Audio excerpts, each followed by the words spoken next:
So today we're going to be talking about a couple of Elden Ring controversies. It seems to always happen with this game. There's a couple things I want to say. The first of which, of course, is I think Elden Ring is the best game in the last 10 years. That's my personal opinion, of course, but literally I think about all the games that I played over the last 10 years in the entire industry, and Elden Ring is the one that has impressed me the most, with just how much content there is, how beautiful it is, how fun it is to play, what there is to do in the game, and how much I'm going to be thinking about it years from now. I think that Elden Ring just kind of set the bar stupidly high. And I think about the last 10 years of any game I ever played, and Elden Ring really sits at the top pretty well. So with that said, it still follows a trail of controversy behind it. The big controversy, of course, is that it's hard. It's a hard game. And every now and then, there are people that just aren't good at Elden Ring, and they have to make comments about how the game has to accommodate to them to make this a game that is somehow, non-controversial anymore or something like that. It's honestly an out of control conversation, because at the end of the day, if you ask me, just a blanket statement on the whole entire subject, but we will get into the specifics. If it's too hard, it's not the game for you. It's okay to look at a game and say, this one's not for me, okay? There's lots of movies out there that are really serious, really dramatic, and some people might complain that movie's too sad. If it was a little funnier, I think I would enjoy Schindler's List a lot more. Schindler's List is not for you. It's a sad movie that is meant to be sad, and you're not going to get what you want out of it by watching it and expecting it to be something that it's not. And the same thing applies to video games. Elden Ring is a harder game. So if you're just overwhelmed by the difficulty, it's still a really good game, but it's just a really good game that's just not for you. So with that being said, one of the most heightened controversies recently is that Alanah Pearce has made a statement on Elden Ring about what she thinks would be a good change for Elden Ring, and her criticism is valid. I want to put that first and foremost. But do I agree with it? Well, let's get into the nit and gritty of it. First of all, it's a long video. I recommend you watch it yourself, not just highlighted clips, but there will be highlighted clips here. She just goes off to say there should be a pause button in Elden Ring. And one of the cited examples that has gotten really controversial is she mentions that there's parents out there that have small children, and those small children might need their immediate attention, and without a pause button, you have to just walk away from the game without being able to pause your progress to help your child. There are also multiple kinds of disabilities, especially where gaming is concerned. There are long-term disabilities, there are situational disabilities, there are temporary disabilities. It counts as a disability where a video game like Elden Ring is concerned if you have a kid. You have a 2-year-old, you're trying to play Elden Ring, you can't pause. That is a situational disability that you have, where the game not having the option for you to be able to pause, for example, is a hindrance for your particular disability, a situational disability. So the thing that was the most shocking to me, and my opinion has fluctuated throughout learning more and more about this particular topic, was that she phrased it as saying that we can't, I'm laughing just thinking about it, but she phrased it as saying that it's a short-term disability to have a child. The way I immediately interpreted it was Alanah wanted to really sell her point, so much so that she decided to lump parents in with disabled people. And then I learned over time that this is a coined industry term. This is something that actually is said within the industry. So to Alanah's credit, and also complete forgiveness on my part, or maybe apology on my part is more in order, is she actually was using terms that are used within the industry. Apparently internally they like to use something called short-term disabilities, which is the idea that a player might have a disadvantage of some kind on a short-term scale, something that causes it only in a short term, like having to watch your child. Like, you don't have to watch your child 100% of the time. There might be school or another parent or a babysitter or something, but you do have yourself in a situation that's different from other players when you're watching your child most of the time, right? And so the industry coins it as short-term disability. And if you think about the word disability from like a dictionary sense, like the way that it's actually defined, it would be accurate to use the word disability, but is it appropriate? Now, that's the thing that I want to say. Again, this is not to criticize Alanah. She's echoing something that she understands from the industry. But my criticism is really just sort of pointed at the industry as a whole for using the word disabled for people that are not disabled in the colloquial sense. So, like I said, yes, by definition, yeah, you could say that. But like, as far as what we think of, what every average person thinks of when they hear the word disabled, they think broken limbs or paralysis, or maybe even now these days we're coming around more on mental disorders or mental illnesses as a disability. It's when you could think about those things and then you try to say that like my 2-year-old daughter is my disability. I think that what makes it inappropriate is the idea that like I'm trying to lump myself in a category of disenfranchised people for the sake of sounding like my issue is more important than it is. And so that's where I have a problem. Again, this is not a direct criticism towards Alanah at all, but like I do think that like whoever coined those phrases within the industry and started circulating it within the industry, I personally find that to be slightly problematic.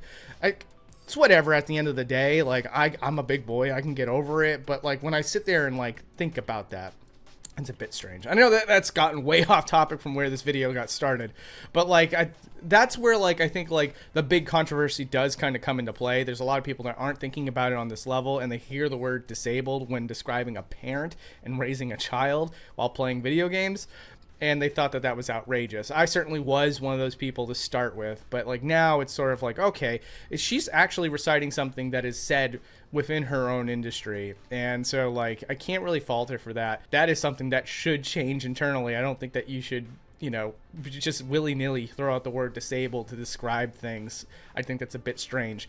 But point is though, so she mentioned that she wanted a pause button in Elden Ring. I think that if you're a fan of the game, you kind of understand that like there's a couple reasons why there's just by design there's no pause button, one of which being you can get invaded by another player, and of course if you can pause your game anytime, an invader would just kind of have to sit there and wait for you to unpause, which that doesn't work from a gameplay standpoint. Elden Ring and other FromSoft games also, generally speaking, want to get you online, so they try to connect you online typically first. And if you can't get an internet connection, the developers do allow you to play the game, which is a nice accessibility feature. So then it's sort of the question of like, well, can the player at least pause when they're in offline mode? And my personal opinion on this is yes, but sort of not how you would think. If there is a pause button in offline mode, it should just straight up be like a freeze the entire game type pause, not a, okay, you can now access the menu in offline mode, because that's too incentivized to allow the player to go into offline mode than to just play the game as intended with online mode. So I think that like, yes, you should be able to pause in offline mode, but you can't access the game menu because there's certain ways that you can exploit the game if you were to be able to do that. Like you could access healing items or buff items or special items that you normally would have to be working on the fly to utilize while in the gameplay. Freeze framing though doesn't really change any of that. You can't exploit the game, I don't think, in any meaningful way if you were to pause everything. So I think that like as long as it was offline mode, I think if there was a dedicated button to freeze frame pause, sure. I think that there's no real problem with that. Actually, one of the things I would like to see that I dare my audience to try to figure out why this would be a bad idea is you should be able to access the map at any time, even if you've aggroed an enemy, but you can't fast travel while accessing the map. Now, the reason why I say that this would be a good change is because I like to see the cursor and where my character is moving on the map so that I know that my trajectory is really good. And I know that there is the compass system, but it's sometimes you don't have a marker set, but you have an idea, a heading of where you wanted to go. So being able to access the map at any time, even when you've aggroed an enemy, allows me to just see where my character is heading on the map, and I think that would be a really good change. And again, just disable the fast traveling, not the map entirely if you aggro an enemy. I think that that would be a really, really good change. Now, with all of that main stuff out of the way, there is also another semi-viral tweet that's going around that's talking about, it's a worry, basically, about whether or not FromSoft is going to become a bloated studio that gets games out way too late and other things. But I'm going to quote it directly so that I get all this word for word, and then I can respond to it. And I also want to hear what you guys think too. So it says, why Elden Ring's popularity worries me. Number one, FromSoftware may focus on open world games only. Now, I don't know. I guess like it's really popular, sure, and that's its popularity kind of worries you that that's the direction that they're going to go in from now on. I think that this person's sort of reciting a real life example of this with The Legend of Zelda Breath of the Wild. It became uber successful, and now the gameplay is sort of thrusted in a direction that doesn't please all players. It pleases a lot of people, a lot of new fans and stuff like that, but it doesn't please all players because it definitely has a lacking feature to many things that made the older Zelda games great. Now with FromSoft, yeah, we're doing a new thing with Elden Ring, and generally speaking, there's that open world problem, which is that you lose sort of like a condensed richness to the world when you make your worlds bigger. But of course, Elden Ring was utterly fantastic. I think it kind of hits a degree of involvedness despite its largeness that I don't think I've really seen in many open world games. That being said, though, there seems to be this concern that we'll never ever go back to something like Dark Souls, and I don't think that this is FromSoft. Now, I could be wrong. This is something that you can recite 10 years from now if you'd like, but I think that FromSoftware has a bunch of really talented developers all working on things at the same time, and I do think that maybe the Armored Core people or something like that might move on to a FromSoftware game experience that would be more like Bloodborne or Dark Souls 1, 2, and 3. I think it's very possible. I do think that maybe we are going to get something like Elden Ring again, and it's okay. This is okay. Like, there's an evolution to FromSoftware games that we're seeing here that is, it's incredibly impressive, and they work super duper hard. But that kind of brings me on to another point here that he has here. It's number 2, long development times. And I'm sorry, but we're just not seeing it right now. Elden Ring came out at a very reasonable amount of time considering the scale of the game. Again, this might be a concern that is attributed to Breath of the Wild, because from Breath of the Wild to Tears of the Kingdom, the development time was absurdly long, especially when you consider like just how little is different between the two games. There was a gameplay feature in Tears of the Kingdom that I guess was so complicated on a development level that that's probably where so many years of development went into. Also, I think that Nintendo is changing their work conditions, where I think that they're trying to make them not overwork themselves over at Nintendo anymore and have longer development times to accommodate that. Whereas with FromSoft, again, you know, I can't say for certain, but they work fast, it seems like. And, you know, they have amazing quality to their games too. So you're worried that they might slow down, especially like maybe like from the weight of their own success, they can afford to slow down. But Miyazaki has kind of said in interviews and stuff like that, that he is stupidly excited to work on the next big thing. He thinks that he hasn't even made the best game yet. He's like super motivated to keep exciting all of us. And I do think that him and his team are not quite done slowing down just yet. But even if he did, he gave us one of the greatest games of all time, which is Elden Ring. So moving on to point 3, less games from the studio. No, I don't know where you're coming up with that one, but heck no. I think that, again, we're seeing from FromSoft that they're expanding. Like, we just got Armored Core 6 so close to the release of Elden Ring. So clearly, like, they have multiple teams of talented people spreading their talent to make other amazing games. I think that nothing about FromSoft seems to be coveted, greedy, slow, or lazy. I think that everything that FromSoft is doing is taking success and expanding from it, learning from it, growing from it, never being satisfied with just maintaining the status quo, and instead innovating and exciting us in ways that we haven't seen in the game industry before. There's more to it here. Let me just see what else he has to say. It says, a similar scenario happened with Rockstar Games after the success of GTA 5. What do you think the future of From Software looks like? So, okay, yeah, I mean, again, with Rockstar, they used to be hungry, and no more. I mean, they had that incredibly successful GTA 5 online, and so I think that that's where you're seeing that. The laziness comes from the fact that they had this cow that was milking on a level that no other game company was ever seeing, ever. And it is sort of like, from a business standpoint, you have to think, like, we're making so much money from Grand Theft Auto Online that, like, why would we want to ruin that by introducing a Grand Theft Auto 6 and potentially pulling away from the success of Grand Theft Auto Online? That is where that comes from. And they finally have, for whatever reason, decided, let's gamble here and finally make 6. And now we're seeing 6. And yes, that is a great example of where too much success can kind of ruin a good thing. So there is valid concern here, and there is clearly, like, cited sources where that concern has manifested into reality in some pockets of the gaming industry.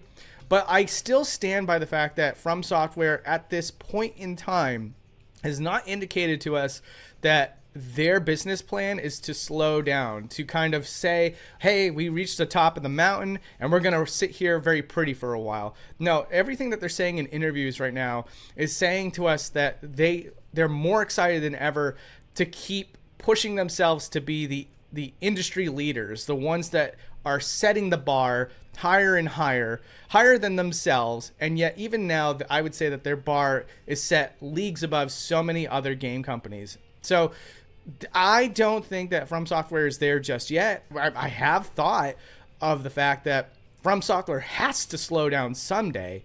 Like, either Miyazaki leaves or sells the company to the wrong people, or Miyazaki does rest on his success like we've seen with Grand Theft Auto 5.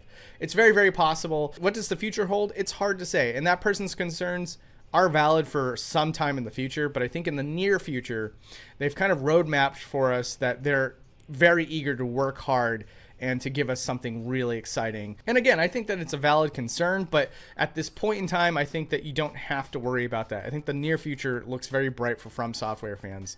And as far as, like, accessibility features and stuff like that for Elden Ring, it's all about what is right for you as a gamer. If the game is too hard, you kind of just have to accept the game is too hard. That's just sort of what it is. I think that Alanah is kind of right in a sense that we could use a pause button, but like I said, it has to be circumstantial. It has to make sense to what the game is trying to achieve. So if it's just a generalized pause button where you can access the menu, even in online mode, then it kind of hurts the game experience. You can't have a pause button at that point. But I definitely outlined a way in which a pause button could work, and I do acknowledge that being able to pause in certain situations, like being a parent of a 2-year-old, would be very, very helpful and can be done if the circumstances are correct. So there you go. I might do more Elden Ring videos in the future if, you know, more controversies arise, but you have my thoughts and feelings on stuff that is going on relevantly right now in the world of Elden Ring. Thank you so much for watching, and take care.